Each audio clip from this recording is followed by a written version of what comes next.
તો વિરમગામ અને માંડલ શહેરમાં ભારે વરસાદ બાદ જળબંબાકારની સ્થિતિ સર્જાઈ છે। વહેલી સવારથી વરસેલા મુશળધાર વરસાદના કારણે શહેરના અનેક વિસ્તારો વરસાદી પાણી ભરાઈ ગયા છે અને લોકોની મુશ્કેલીમાં વધારો થયો છે। વિરમગામ શહેરના બરવાડી દરવાજા, બસ સ્ટેન્ડ, ગોલવાડી દરવાજા, નાના મોટા પરકોટા, માંડલ રોડ અને નગરપાલિકા સામેના વિસ્તારોમાં પાણી ભરાવાની સ્થિતિ જોવા મળી રહી છે।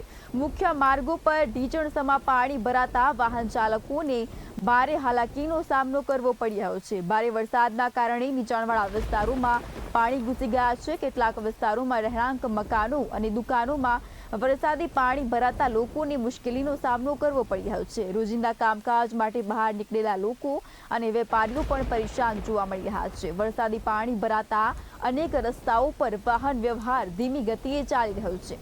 વાહન ચાલકોને પાણીમાંથી પસાર થવાની ફરજ પડી રહી છે, જ્યારે સ્થાનિક રહીશોને અવરજવર કરવામાં ભારે મુશ્કેલીઓનો સામનો કરવો પડી રહ્યો છે। સ્થાનિકોના જણાવ્યા મુજબ વરસાદી પાણીના નિકાલની યોગ્ય વ્યવસ્થા ન હોવાના કારણે દર વર્ષે ચોમાસામાં આવી સ્થિતિ સર્જાય છે।